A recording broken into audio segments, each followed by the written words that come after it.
Hey guys, this is Amit Rai and you are watching Amit Rai classes, and now today we are going to discuss a very important topic named Cramer's rule or determinant method। जी हाँ दोस्तों, ये topic जो कि किसी भी equation के system को यानी कि किसी भी लीनियर इक्वेशन के सिस्टम को सॉल्व करने के लिए यूज करा जाता है। इसके थ्रू जो है आप सॉल्व कर सकते हैं किसी भी इक्वेशन को, उसके वेरिएबल्स की वैल्यू को आप निकाल सकते हैं। जैसा कि हमने लास्ट वीडियो में देखा था इन मैट्रिक्स इनवर्स मेथड, उसी में हमने सीखा था कि कैसे वेरिएबल की वैल्यू निकालते हैं। अब ठीक वैसे ही उसी वेरिएबल की वैल्यू हम क्रैमर्स रूल से निकालना सीखेंगे। क्रैमर्स रूल बोल लो या फिर डिटर्मिनेंट मेथड बोल लो, ठीक है। अब देखते हैं ये है क्या आखिर। इसके लिए पहले एक इक्वेशन उठाते हैं, फिर इस इक्वेशन को मैं आपको सॉल्व करके दिखाऊंगा तो आपको पता लगेगा क्रैमर्स रूल आखिर है क्या। ये टॉपिक जो है मेनली जो है बीकॉम वाले बच्चों के लिए है, यानी कि जो अब जिनके पास बिजनेस मैथमेटिक्स है उनके लिए है ये इंपॉर्टेंट टॉपिक है। तो आप सीख सकते हैं, इस वीडियो को एंड तक देखना इस टॉपिक को अच्छे से समझने के लिए। तो गाइस यहाँ पे एक इक्वेशन है, लेट्स एक इक्वेशन दे रखी है x minus 4y minus z equal to में 11 एंड एक इक्वेशन है 2x minus 5y plus 2z equal to में 39 एंड देन इक्वेशन है minus 3x plus 2y plus z equal to में 1। Now we have three equations, you can see x minus 4y minus z is equal to 11 and then 2x minus 5y plus 2z is equal to 39 and then the third equation which is minus 3x plus 2y plus z is equal to 1. Now we have three equations and now we are going to solve these equations by determinant method। जी हाँ, जैसे हमने matrix inverse method में सीखा था कि variables को अलग कर लो, ठीक है, और जो कोफिशिएंट है उन वेरिएबल्स के उनको अलग कर लो, और जो इक्वल वाले वैल्यूज हैं उनको अलग कर लो। आधा अधूरा मैट्रिक्स इनवर्स मेथड की तरह ही है, बाकी उसके आगे का सॉल्व करने का तरीका अलग है, ठीक है। तो देखो अब इसमें हम क्योंकि डिटरमिनेंट मेथड से कर रहे हैं तो जो कोफिशिएंट होगा पहले हम वेरिएबल अलग कर लेते हैं, ठीक है। कोफिशिएंट आपको बताऊं क्या होगा इसके अंदर। वेरिएबल देखो कितने हैं इसमें, एक्स वाई जेड तीनों में कॉमन है सब में, तो एक्स वाई जेड हमारा क्या आ गया, सब वेरिएबल आ गया, ठीक है। अब क्योंकि क्रैमर्स रूल है या डिटरमिनेंट मेथड है तो इसमें क्या सीन होगा, इसमें जो कोफिशिएंट है ना, ये देखो ये कोफिशिएंट दे रखे हैं। कोफिशिएंट यानी कि वही सेम जो हमारा था ऊपर, और कोफिशिएंट डिटरमिनेंट मेथड है तो उसको हम डी से डिनोट कर देंगे। अब कोफिशिएंट तो आपको पता ही है, आपने लास्ट वीडियो देखी थी तो आपको पता होगा क्या होता है कोफिशिएंट का मतलब। नहीं देखिए तो भाई अभी देख लेना, इस वीडियो के बाद आपको वहां पता लग रहा है कोफिशिएंट क्या होता है, ठीक है। पहले आइए पहले इस वीडियो को देखते हैं। नाउ यहाँ पे देखो x के साथ कुछ नहीं दे रखा 1, x के साथ 2 है 2 अलग कर लिया, x के साथ 3 है माइनस 3 है ना, माइनस का साइन लगा हुआ इसलिए। नाउ यहाँ पे y के साथ माइनस का 4 है, ठीक है। एक बात याद रखना हमेशा कि हमेशा जो होती है ना इक्वेशन आपको इस फॉर्म में यूज होती है, ax plus by plus z equal to में समथिंग मान लो 0, इस फॉर्म में हमेशा आपकी इक्वेशन रहती है। तो इसका मतलब क्या, हर जगह प्लस प्लस है, तो कहीं अगर हमें माइनस आ गया ना तो माइनस का पूरा साइन बता दोगे, ठीक है। ये मत करना कि भाई वहां पे माइनस को हमने इग्नोर कर दिया, सिर्फ हमने प्लस का 4 लिख दिया, ऐसा नहीं करना, ठीक है। अब देखो y के साथ माइनस 4 है लिख दिया, y के साथ माइनस 5 है यहाँ लिख दो, y के साथ प्लस का 2 है तो ये प्लस का 2 है तो भाई प्लस का साइन लगाने की जरूरत नहीं होती है, आपने बचपन से अभी तक पढ़ते हुए आ रहे हो, ठीक है। नाउ यहाँ पे देखो z के साथ कुछ नहीं है यानी -1, z के साथ 2 है तो प्लस का 2, z के साथ कुछ नहीं है तो 1, ठीक है। ये आपको समझ आ रहा होगा, z के साथ कुछ नहीं है इसका मतलब क्या है, 1 ही होता है इसका मतलब, तो ठीक है। जब कुछ दे ही नहीं रखा तो 0 तो मानेंगे नहीं, इसलिए 1 मानेंगे, ठीक है। एंड उसका मैं आपको बोल रहा था कि भाई जो इक्वल वाला है उसको अलग मान लो, तो इक्वल वाले को हम कुछ भी नाम दे देंगे, लाइक हमने इसको नाम दे, चलो ए नाम देते हैं इसको, ठीक है। तो इसमें क्या रखा 11 39 एंड 1, क्लियर। ऐसा हमने इसको कर लिया कोफिशिएंट को अलग। अब जो करने का जो तरीका होगा ना वो तरीका देखो, करने का तरीका क्या होगा हमारा कि हम पहले निकालेंगे डी डिटर्मिनेंट, ठीक है। यानी कि डी डिटरमिनेंट निकालेंगे। डिटरमिनेंट निकालने का तरीका मैं आपको लास्ट से लास्ट वीडियो में बता चुका हूं, तो आप उसको जाके देख लो पहले, तभी आपको डिटरमिनेंट निकालने का तरीका पता लगेगा। ठीक है, मैं यहाँ पे वैल्यू लिख देता हूँ डायरेक्ट कैसे करना है। तो यहाँ पे देखो डी, यानी कि डी डिटरमिनेंट देखा है इसके अंदर 1 - 5 प्लस का 4 2 प्लस 6 -1 4 -15। ठीक है, और इसको सॉल्व करने में जो आंसर आएगा वो आएगा 34। ठीक है, यानी कि डी डिटरमिनेंट 34 दे रखा है। ठीक है, अब इसके अंदर क्या करते हैं, हमको निकालना है क्या, एक्स वाई जेड की वैल्यू निकालनी है। ठीक है, यहां तक तो हमारा सॉल्व हो गया, यानी कि लास्ट वीडियो में उसमें भी यही कहते थे, डिटरमिनेंट निकालते थे। ठीक है, अब लेकिन इसके आगे का जो सॉल्व करने का जो मेथड है वो थोड़ा सा चेंज होगा। तो देखो, तो यहाँ पे मैं इसको इरेज करने वाला हूँ पहले, तो आप लोगों को अगर इतना नोट करना तो नोट कर सकते हैं। चलिए दोस्तों, हम जरा बात करते हैं एक्स वाई जेड की वैल्यू कैसे निकालनी है इसके अंदर। ये मेथड मैट्रिक्स इनवर्स से कैसे अलग है।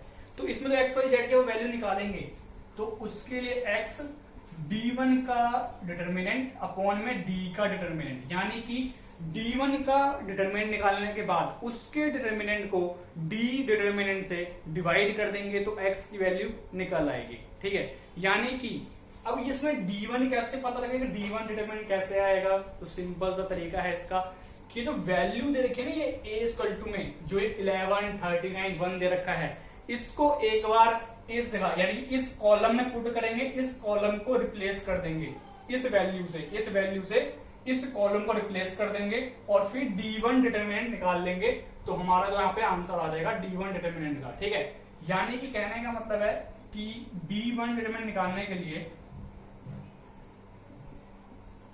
यहाँ 1 2 -3 दे रखा है, यहाँ 11 39 1 दे रखा है, तो ये वाली वैल्यू यहाँ पे पुट कर दो। ठीक है, किसी जगह पे 1 2 -3 की जगह पे, और बाकी जो वैल्यू उसको सेम का सेम लिख दो, यहाँ पे -4 -5 2 -1 2 1। अब इसकी वैल्यू लिख देंगे यहाँ पे। ठीक है, d1 डिटरमिनेंट की वैल्यू यहाँ पे लिखेंगे। तो ये वैल्यू आपको यहाँ पे डायरेक्ट लिख रहा हूँ, आप लोगों को निकालने का तरीका सीखना तो मेरी वीडियो जाके देख सकते हैं। उस वीडियो की लिंक मैं डिस्क्रिप्शन में दे दी है, तो आप वहां से गेट कर सकते हैं उस वीडियो को। ठीक है, और तब भाई सब्सक्राइब भी कर दें चैनल को। भाई लास्ट में टाइम नहीं मिलता इसमें वीडियो को बीच में आपको बोल रहा हूँ सब्सक्राइब करने के लिए, तो चैनल को जरूर सब्सक्राइब करें। ठीक है, एंड देन d1 की वैल्यू आपके आएगी यहाँ पे 11 -5 -4 प्लस 4 39 -2 -1 78 प्लस 5, और इसकी जो वैल्यू है निकलेगी आपकी वैल्यू -34। ठीक है, तो d1 कितना आ गया, d1 डिटरमिनेंट हमारा आया -34।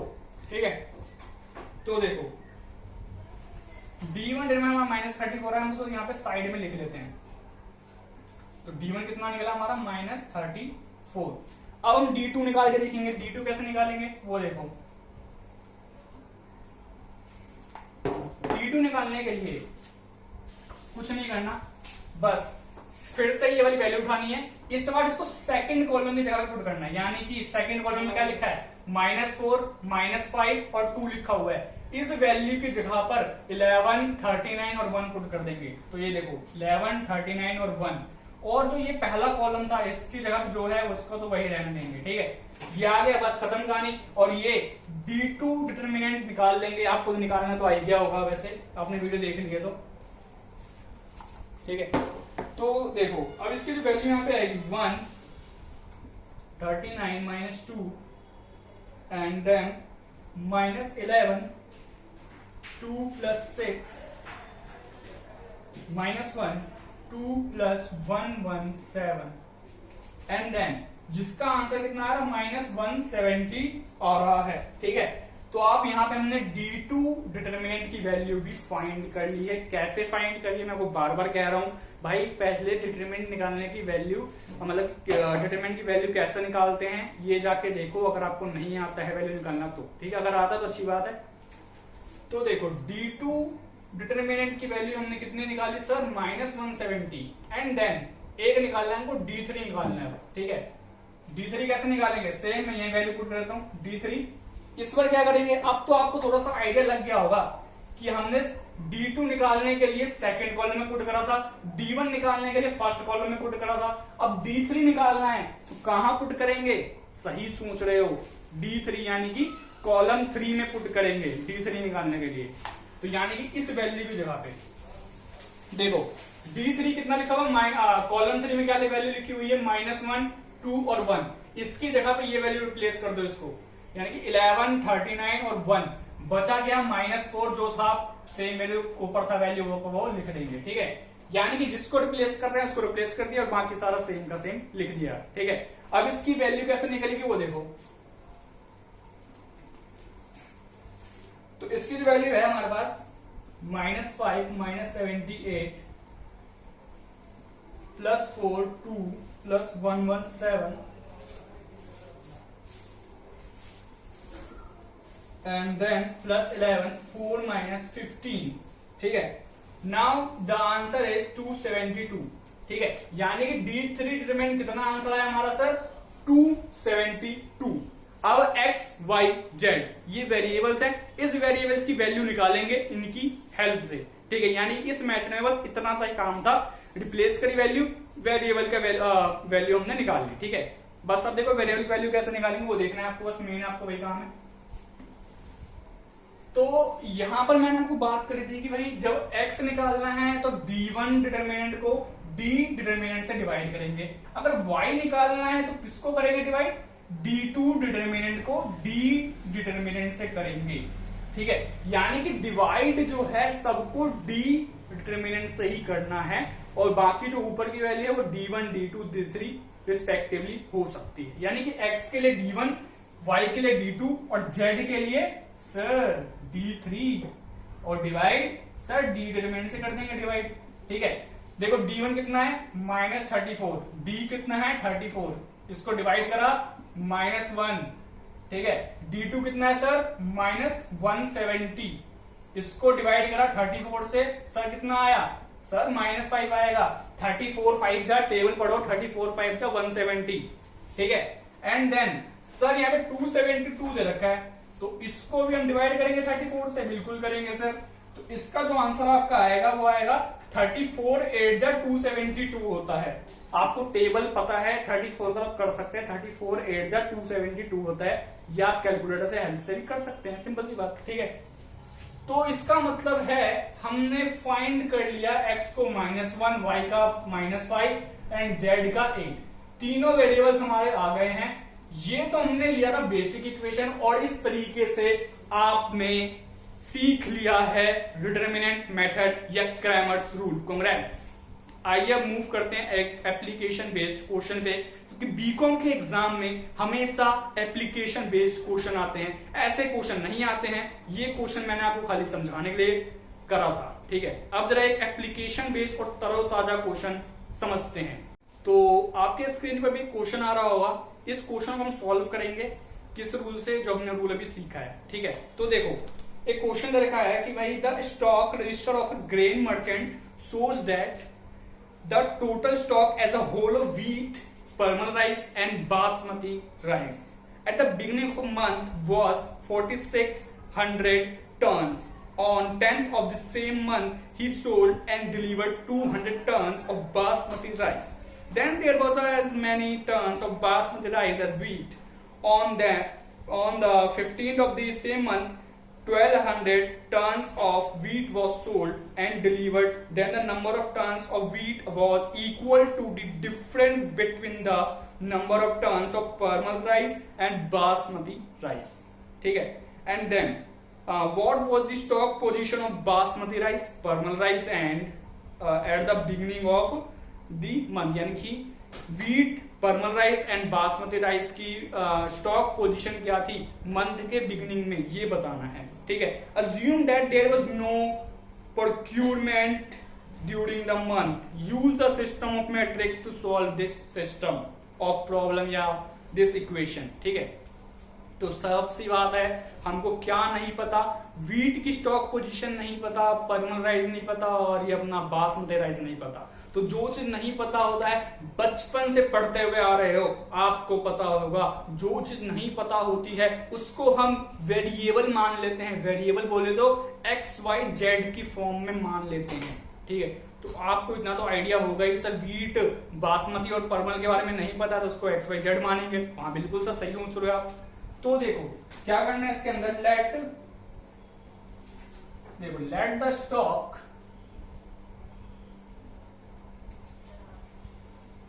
ऑफ वीट, हमको वीट नहीं पता, परमल राइस नहीं पता,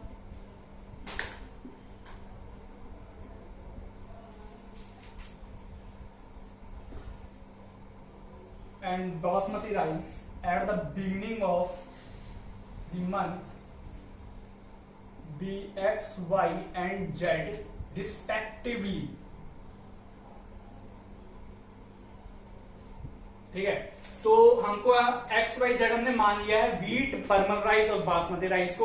अब देखो हमको शुरू में क्वेश्चन में दे रखा है कि total stock as a whole, यानी कि अगर हम तीनों का टोटल करें मंथ के बिगिनिंग में, किसका, वीट, परमल राइस और बासमती राइस का, तो उसका तो टोटल निकलता है मंथ के शुरुआत में वो 4600 है। तो एक इक्वेशन यहां से बना लो, यानी कि वीट एक्स, परमल राइस वाई और बासमती जेड, इन तीनों को जब हम टोटल करेंगे तो 4600 निकलता है।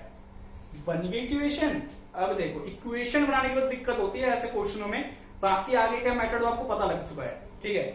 तो देखो अब सेकंड इक्वेशन क्या बनेगी इसके अंदर, on 10th of the same month ही sold and delivered 200 ton of basmati rice, उसने बासमती राइस का 200 टन जो है उसने बेच दिया, ठीक है।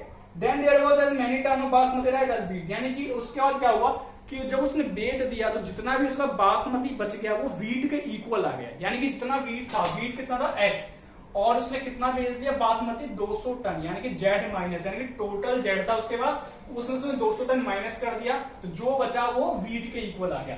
बन गई सेकंड इक्वेशन, हो गए खुश। अब देखो on 15th of the same month 1200 tons of wheat was sold and delivered।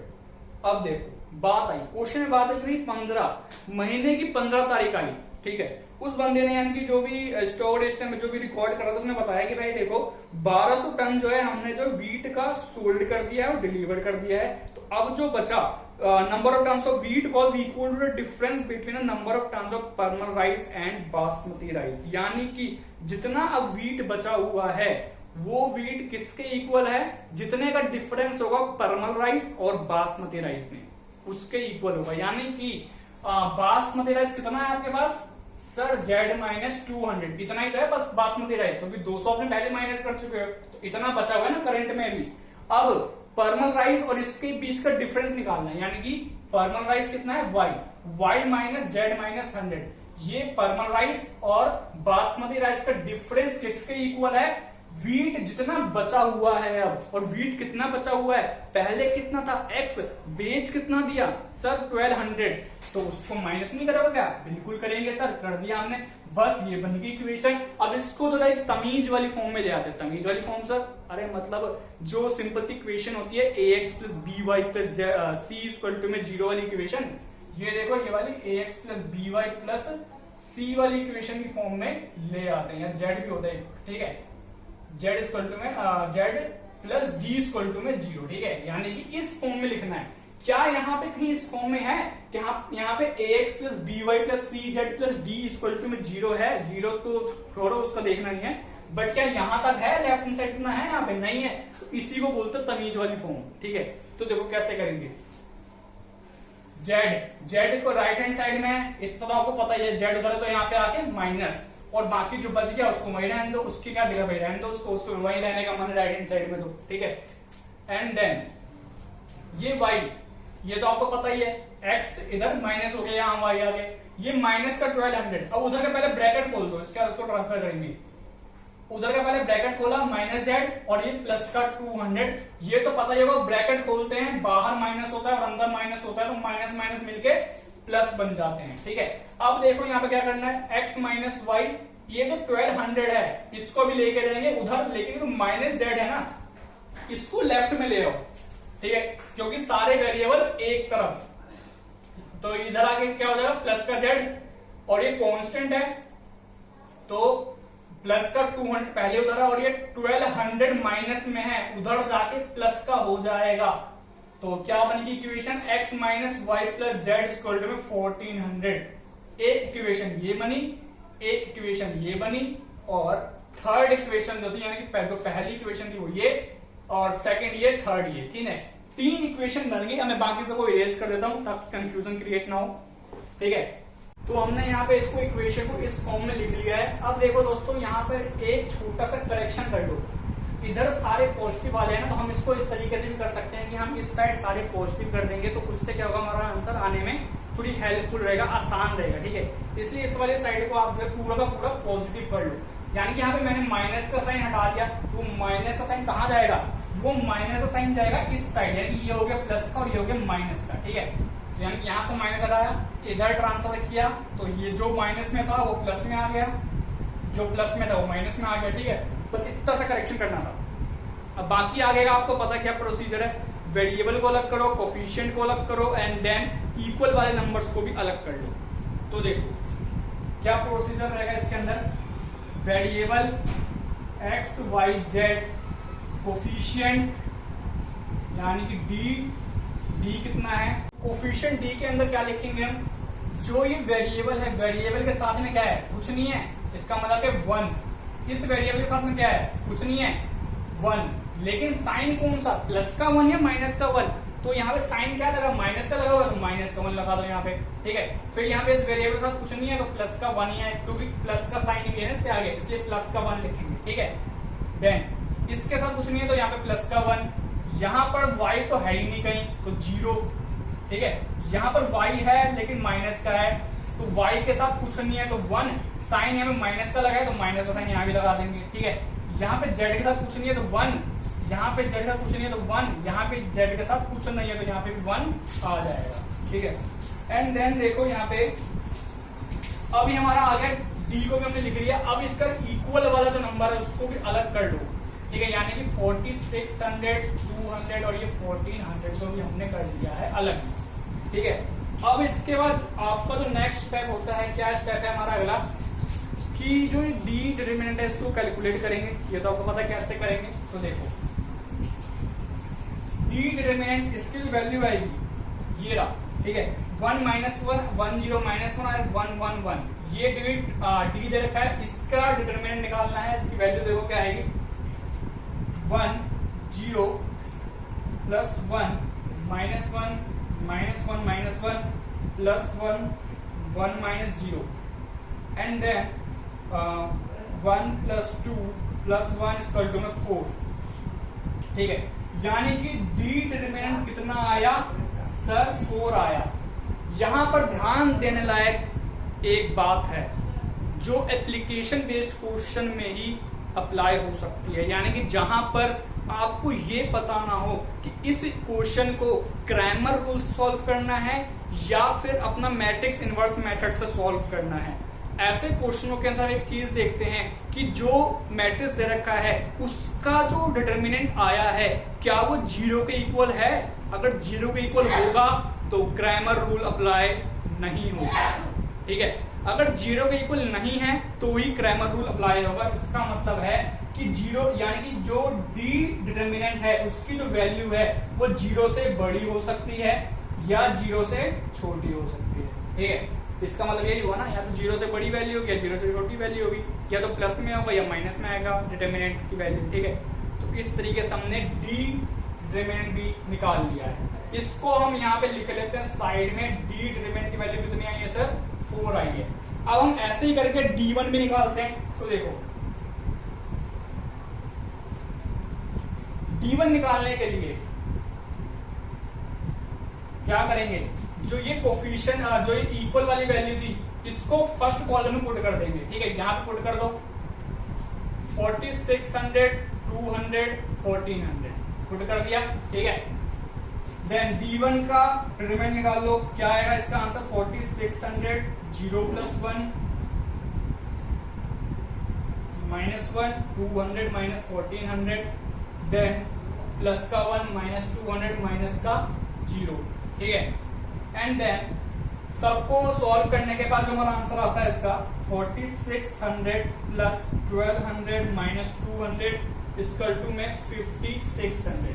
तो इसका मतलब क्या है कि D1 का जो डिटर्मिनेंट है वो कितना आया, 5600 आया सर। ठीक है, D1 निकालिए, क्लियर यहाँ तक। अब D2 की बारी आती है, D2 का डिटर्मिनेंट कैसे निकाले वो देखो। अब करेंगे D2 का डिटर्मिनेंट, तो उसका जो निकालने का तरीका है वो सेम इसी की तरह ही है जैसा ने D1 निकाला है, पता ही है वैसे आपको। तो यहाँ देखो, पहले इसको लिख लेते क्या वैल्यू, 1 माइनस 1 और ये 1। अब यहाँ पर जो इसकी वैल्यू निकालनी है, D2 की निकालनी है ना उसको, तो D2 के लिए सेकंड कॉलम देखते हैं, मिटा दो सेकंड कॉलम को, यहाँ पे लिख लो 4600 200 1400। ठीक है, लिख लिया। अब सॉल्व करो इसको D2 डिटर्मिनेंट के लिए। ठीक है, तो इसकी जो वैल्यू आएगी 1 200 minus 400 then minus 4600 minus 1 plus 1 minus 1400 minus 200।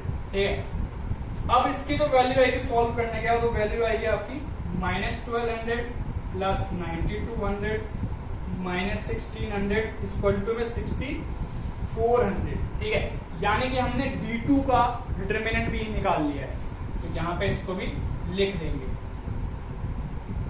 6400। ठीक है, नाउ बारी आती है D3 डिटर्मिनेंट की, तो वो देखो यहाँ पर D3 निकालना है, तो पहले इसको इरेज कर लेते हैं। अब इस पर क्या करेंगे हम, सेम तरीका आपको पता है कैसे करना है। निकालना क्या है, D3 निकालना है, तो पहले एक बार D2 की वैल्यू पुट कर लेते हैं। D2 की वैल्यू क्या थी हमारे पास 1 0 माइनस 1। ठीक है, ये वैल्यू थी। अब इसमें देखो क्या करेंगे, D3 को पूरा इरेज कर लो। अब यहाँ पे D3 निकालना ना, एक थर्ड कॉलम के अंदर ये वाली वैल्यू हम सारी पुट कर देंगे, यानी कि 4600 200 1400। अब इसको सॉल्व करेंगे D3 डिटर्मिनेंट के लिए। ठीक है, तो इसका जो आंसर आएगा आपके पास वो देखो 1 0 plus 200 minus 1 minus 1400 minus 200 plus 4600 1 minus 0। ठीक है, एंड देन सबको सॉल्व करने पर जो आंसर आएगा 1600 200 एंड 4600। इसका भी आंसर आएगा 6400 में। ठीक है, तो D3 में हमारा कितना आ गया, 6400 आ गया। ठीक है, समझ आया यहाँ तक D3 कैसे निकाला, D2 कैसे निकाला, D1 कैसे निकाला। अगर नहीं आया समझ में तो वीडियो जाके देखो डिटरमिनेंट कैसे निकालते हैं। ठीक है, तो यहाँ पर देखो हमने D1 D2 D3 सबके डिटरमिनेंट को कैलकुलेट कर लिया है। अब हमारा जो मेन मकसद है, मेन पर्पस है क्या है, कैलकुलेट करना, एक्स वाई जेड की वैल्यू कैलकुलेट करना हमारा मेन पर्पस है।